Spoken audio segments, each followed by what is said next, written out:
मैं डॉक्टर श्रद्धा वशिष्ठ आपका सबकी शिक्षा में बेहद स्वागत करती हूँ। दिल्ली हाई कोर्ट ने प्राइवेट स्कूलों को सुनाई है खरी खोटी, क्योंकि उन्होंने बहुत से ऐसे बच्चों को EWS कैटेगरी के तहत दाखिला नहीं दिया जिनका नाम ड्रॉ के माध्यम से डायरेक्टरेट ऑफ एजुकेशन ने चयनित विद्यार्थियों की सूची में जारी कर दिया था। जी हाँ, implementation of the right to education यानी कि राइट टू एजुकेशन शिक्षा के अधिकार को लागू करवाने के लिए एलिमेंट्री स्कूल लेवल, एलिमेंट्री मतलब कि 8वीं तक, एलिमेंट्री स्कूल लेवल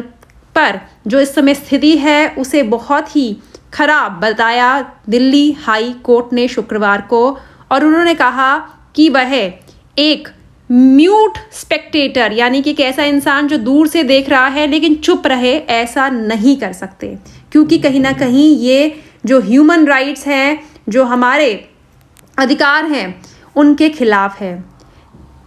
कोर्ट ने यह जो बात कही है, उन्होंने यह तब कही है जब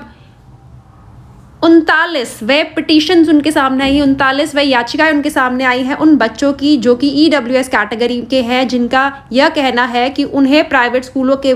द्वारा दाखिला नहीं दिया गया, जबकि उन्हें डायरेक्टरेट ऑफ एजुकेशन यानी कि DOE के द्वारा एडमिशन लेटर्स दिए गए हैं। यानी उनका नाम सिलेक्टेड कैंडिडेट्स की लिस्ट में तो आ गया लेकिन उन्हें एडमिशन नहीं दिया गया। जो जस्टिस हैं चंद्रधारी सिंह जी, उन्होंने कहा कि कोई भी प्राइवेट अनएडेड स्कूल जो दिल्ली का है वह किसी भी EWS कैटेगरी के बच्चों को दाखिले से मना नहीं कर सकता, और अगर वो ऐसा करता है तो ये सरकार की जिम्मेवारी बनती है कि ऐसे सभी स्कूलों की मान्यता को रद्द कर दिया जाए। साथ ही कोर्ट ने यह भी किया कि अगर कोई स्कूल यह मानता है कि वह EWS कैटेगरी के बच्चों को दाखिला नहीं दे सकता तो उसे 1 हफ्ते के अंदर अंदर, जैसे ही रिजल्ट निकले 1 हफ्ते के अंदर अंदर डायरेक्टरेट ऑफ एजुकेशन में एक एप्लीकेशन जमा करनी चाहिए, और फिर उनकी इस एप्लीकेशन पर क्या फैसला लिया जाएगा इसका अधिकार DOE का होगा। एप्लीकेशन जमा करने मात्र का मतलब यह नहीं है कि वह EWS कैटेगरी के बच्चों को दाखिला नहीं देंगे। साथ ही आप सभी को पता है शिक्षा का अधिकार जो कि 2009 का अधिनियम है, उसके अनुसार 22% सीटें तो EWS DG कैटेगरी के बच्चों के लिए होती हैं और 3% सीटें उन बच्चों के लिए होती हैं जो स्पेशल बच्चे होते हैं, चिल्ड्रन विद डिसेबिलिटीज़ के बच्चे होते हैं। साथ ही एक बहुत ही बड़ी बात कोर्ट ने कही कि इन बच्चों का गुनाह सिर्फ यही है कि वे गरीबी में पैदा हुए हैं, इसके अलावा इन बच्चों का कोई और गुनाह नहीं है। साथ ही उन्होंने कहा कि बहुत ही इस समय जो पूरा जो स्थिति चल रही है दाखिलों की, EWS DG कैटेगरी के दाखिलों की, वे बहुत ही इस समय ख़राब चल रही है। कहीं ना कहीं एक बहुत ही फेलियर है स्टेट के पार्ट पर, यानी कि दिल्ली सरकार के पार्ट पर, कि वह अपनी जो ड्यूटीज़ हैं उसे पूरा नहीं कर पा रहे हैं। उन्होंने कहा जो कोर्ट होता है वह कहीं ना कहीं जो संविधान होता है उसका ध्यान रखता है, संविधान की रक्षा करता है, और ऐसे में संविधान की रक्षा करने वाला जब इंसानी जो अधिकार है लोगों को मिल नहीं रहे हैं, उनकी ह्यूमन राइट्स मिल नहीं रहे हैं, और ऐसे में वह मुंह बंद कर एक दूर से देखने वाला व्यक्ति नहीं बन सकता। इसलिए ज़रूरी है हमारा बोलना इस मामले में। यह बात कोर्ट ने 85 पन्नों के एक जजमेंट में कही। साथ ही DOE ने कहा कि प्राइवेट स्कूल्स बहुत, हमने सर्कुलर जारी करे हैं, बहुत बार निर्देश दिए हैं, लेकिन जो प्राइवेट स्कूल है, बहुत सारे प्राइवेट स्कूल्स वे DOE का मतलब वह जो RT एक्ट है उसे मान नहीं रहे हैं। कोर्ट ने कहा कि जो डायरेक्टरेट ऑफ एजुकेशन के डायरेक्टिव्स के को भी नहीं माना जा रहा और RT एक्ट के प्रोविजंस को नहीं पूरा किया जा रहा है, कहीं ना कहीं बहुत ही गलत किया जा रहा है। और उन्होंने ये भी कहा कि जब सर्कुलर्स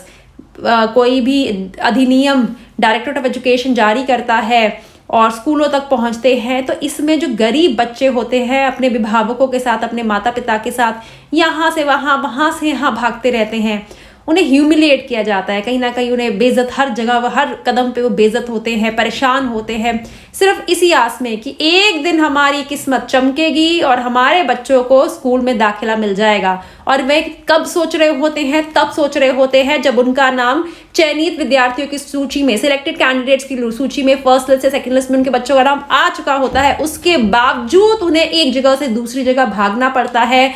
डायरेक्टरेट ऑफ एजुकेशन के सर्कुलर्स को स्कूलों की जानकारी देनी पड़ती है कि देखिए डायरेक्टरेट ऑफ एजुकेशन ने एक नया नोटिफिकेशन निकाला, एक नया सर्कुलर निकाला है, हमारे बच्चे का दाखिला दीजिए। ऐसे में सिर्फ उन बच्चों की गलती ये होती है कि वे गरीब परिवारों के होते हैं।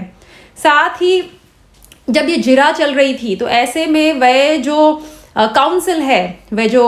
एडवोकेट होते हैं जो प्राइवेट स्कूल्स के पक्ष को रख रहे थे, उन्होंने कहा कि भाई बहुत से ऐसे अभिभावक भी होते हैं जो बच्चों के गलत डॉक्यूमेंट बनवा लेते हैं, झूठे डॉक्यूमेंट बना लेते हैं ताकि उन्हें दाखिला मिल पाए।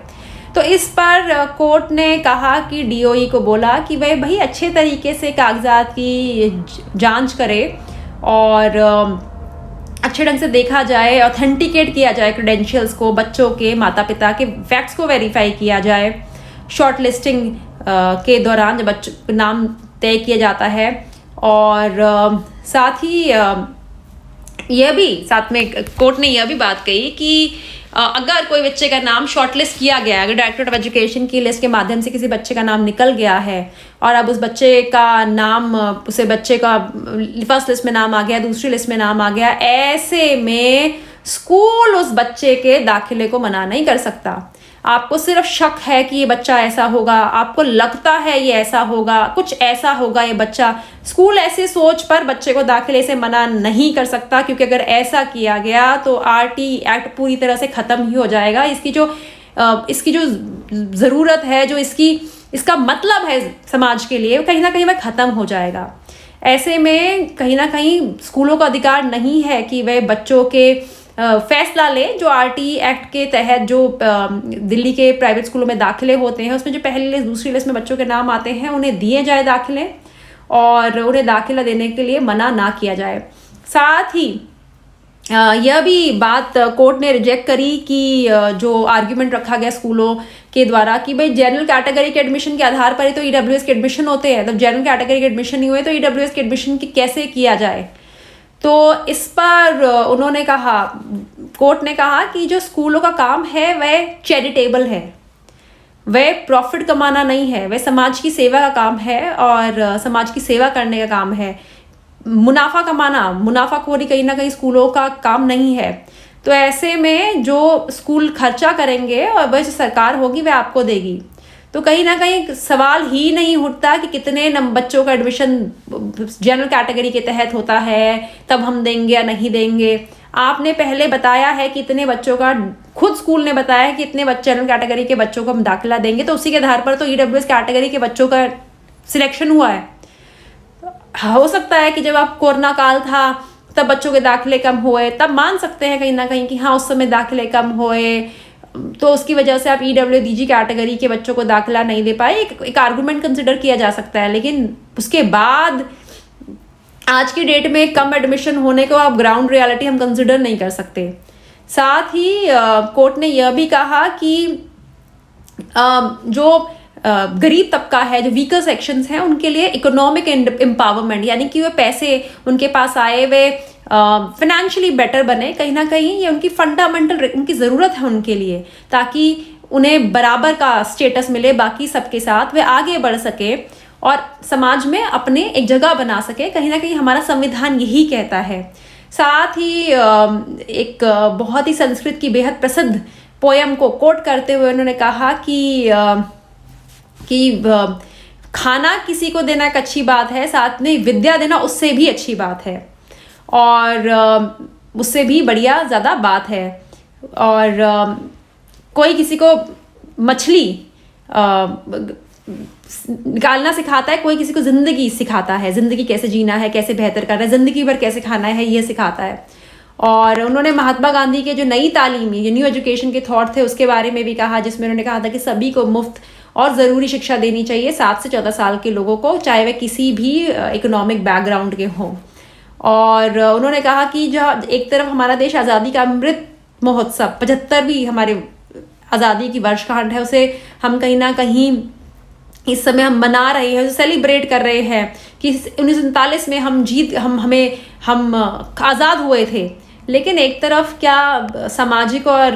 जो हमारा अभी भी कहीं ना कहीं सामाजिक और तरह से हमने अपने आप को गुलाम बनाया हुआ है। तो ज़रूरी है कि इस समय हम जो नियम है जो लागू किए गए हैं उन्हें नियमों को ढंग से लागू करें और उन बच्चों को अपने साथ खड़े होने का मौका दें जो कहीं ना कहीं इस समय हमारी आम समाज में कहीं ना कहीं वे पीछे छूट गए हैं। तो ये सभी बात दिल्ली हाई कोर्ट ने कही और स्कूलों को साफ साफ कह दिया कि आपको बच्चों को दाखिला देना होगा और जो बच्चों को स्कूल दाखिला नहीं देते, डायरेक्टर ऑफ एजुकेशन को हम निर्देश देते हैं कि ऐसे स्कूलों के जो मान्यता है वह तुरंत रद्द कर दी जाए। तो बहुत ही महत्वपूर्ण जानकारी दिल्ली हाई कोर्ट ने दी और मैं आप सभी को कहना चाहूँगी इस जो दिल्ली हाई कोर्ट ने अपनी इस जजमेंट में इस अपनी बात में कहा है, अपनी इस पेशी में बात कही है, कहीं ना कहीं इसका असर आने वाले दाखिलों पर पड़ेगा और बहुत गहरा पड़ेगा। स्कूलों को कहीं ना कहीं फटकार लगी है कि वे बच्चों को दाखिला क्यों नहीं दे रहे और अगर आप नहीं दोगे तो आपकी मान्यता रद्द कर दी जाएगी और आपका काम समाज को बेहतर करने का है, चैरिटी वर्क है आपका, आप प्रॉफिट मेकिंग में नहीं है। तो उम्मीद करती हूँ आप ये वीडियो ज़्यादा से ज़्यादा लोगों के साथ शेयर करेंगे और जो लोगों में कहीं ना कहीं एक डर बैठ जाता है कि हमारे बच्चे का नाम आ गया पहली लिस्ट में, दूसरी लिस्ट में, क्या उसके बाद भी दाखिला होगा या नहीं होगा, हमारा तो कोई साथ नहीं देता, ऐसा नहीं है। खुद दिल्ली हाई कोर्ट आपके पक्ष में खड़ा हुआ है। उम्मीद करती हूँ जानकारी से आपको लाभ होगा। मुझे डॉक्टर श्रद्धा वशिष्ठ को इजाजत दीजिए। नमस्कार।